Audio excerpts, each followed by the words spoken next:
All right, welcome to 5 Minute Review. And this is actually the first time I've done this on this channel, or period. So, this is 5 Minute Review. I'm going to review a whole movie in 5 minutes without any spoilers whatsoever.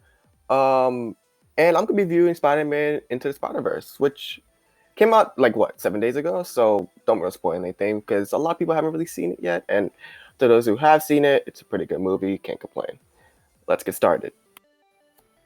All right, let's get started. First, this movie was very different from a lot of other Spider-Man movies and a lot of other animated movies we've seen in a long, long time.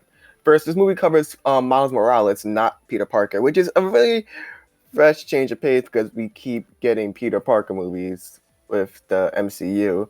So it's a nice change of pace to see Miles Morales in the spotlight because he is a Spider-Man, and I love how they do mention the other Spider-Man. Well, it is Into the Spider-Verse, so what do you expect? They're gonna have multiple Spider-Mans. But this was like a real nice, fresh change of pace when it came to the Spider-Man franchise. Because I mean, we've seen Spider-Man, we've seen multiple incarnations of Spider-Man, but this is the first time we've seen multiple Spider-Mans on the same screen in a decent amount of time. And I think this is one of the very few times we've seen animated.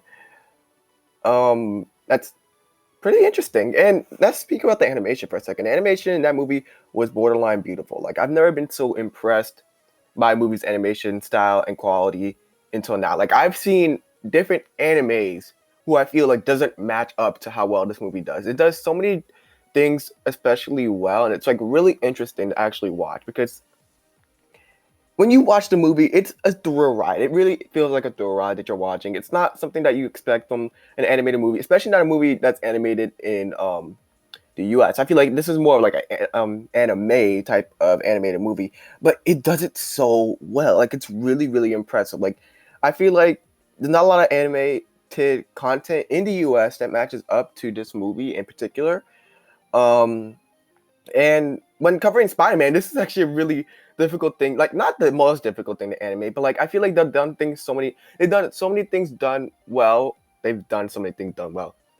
They've done so many things well in this movie that makes it feel like you're reading that comic book while you're watching the movie. It does, like, they have the text pop ups, they have what they're thinking out loud, and it's like on the screen. It's like so impressive for an animated movie. And not to say like America can't make animated movies, can't make animated films, because they have it all the time. It's Avatar: The Last Airbender, and they have multiple different types of animated content.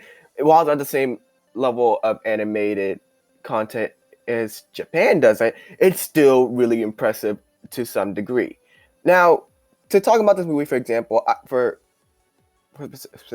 yeah, for specificity, this movie was really, really well done. The plot of the movie was well done.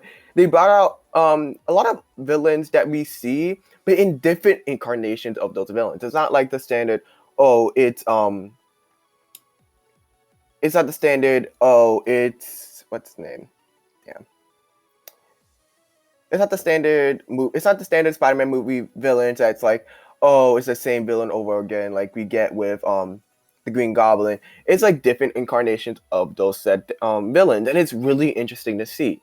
It's actually really impressive to see, actually, because we don't get to see that. And when we get to see Kingpin, a villain that I feel like in the Spider-Man universe is really glossed over. Like, he doesn't really get the spotlight as much as other Spider-Man villains like Rhino and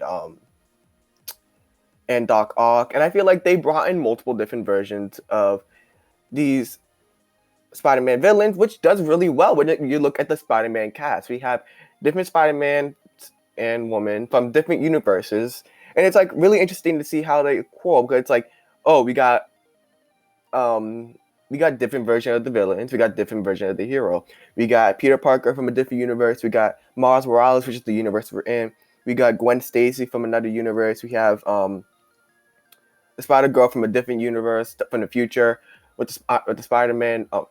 With the what's it called? With the metal Spider Man suit. We have the 1960s or 1950s Spider Man, which is black and white. Comic relief. I tell you, he was good. And we had the Peter Porker Spider Man, which I honestly don't know how to explain that one. This movie was actually really well done, and I really got to say, I recommend going to see this movie in theaters. This is the end of 5 Minute Review. I hope you guys enjoyed. Stick around. I'll probably be doing more of these in the future. See ya. All right, I hope you enjoyed the video. Like and subscribe if you did. Don't forget to share the video out with people you think might enjoy it. Happy New Year to everybody. This is the first video of 2019. I did want to come off strong, and I will see you next time.